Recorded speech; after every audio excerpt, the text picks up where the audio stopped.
Have to go. I will first want to go to, to Dr. King. I would have to go to him. He's my role model. He is my role model. Oh man, since I could remember, so I would have to go to him, and I would want to ask him the question of what gave him the ability to stay nonviolence when when when excuse me, when hell is just breaking out all over the place and violence is all over the place, but in the midst of that violence, you can withhold your peace and say to that peace, say to that violence, peace be still. I'm reminded of a scripture, where the disciples are on the boat, and the storm's coming and pushing, and everybody's going crazy, and the disciples like, oh my God, we're going to die. But yet Jesus is at the bottom of the boat, just sleep, at peace, and I see that as, that's in a way symbolized, what Dr. King was in the civil rights movement, what he was trying to give to other black people and white people too, is in the midst of chaos, will you hold your peace? And because he was able to do that, because they, when they bombed the house, when they threatened his family and his kids, he was able to say, that's all right. We still will not throw hands back. We will not fight violence with violence. I'm reminded of one of his famous quotes. It says, darkness cannot remove darkness.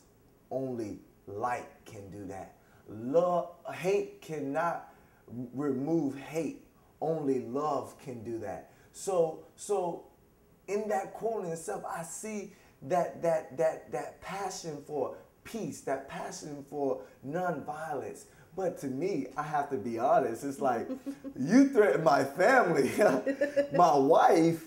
Oh, we're going to have some problems. We're going to throw some hands. And then in that 60s, you have Dr. King, and then you have Malcolm X. Malcolm X said, by any means necessary, although I do not agree with his moral beliefs of being a Muslim and all that. But in his passion to unify the brethren, in his passion to bring change, he also wanted to bring change in a more dominant African-American supremacy type of way, but he definitely wanted to bring unity amongst the race.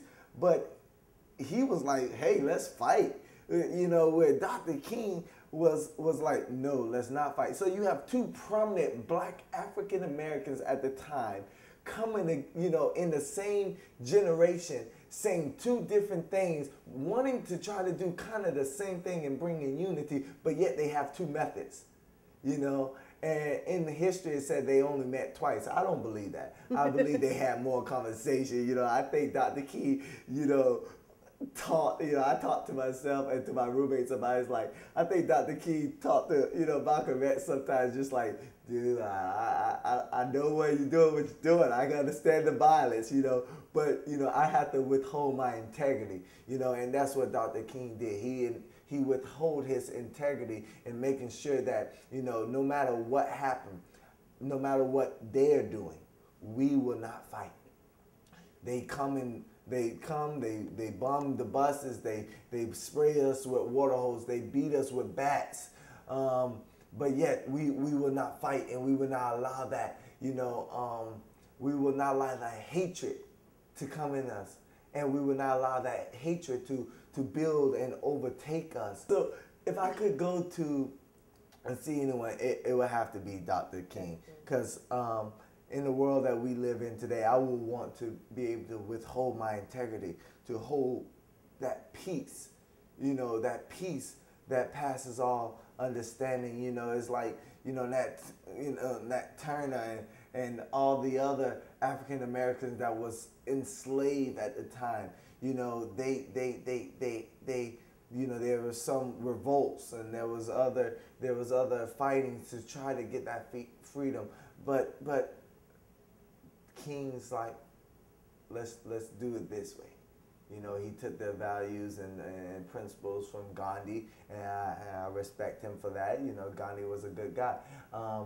but you know, he said nonviolence, and it changed. It made a difference because in that hatred, hatred can only bring more hatred. True. But when hatred is kissed by love, that hatred cannot be hatred anymore. It slowly evolves and turns into love.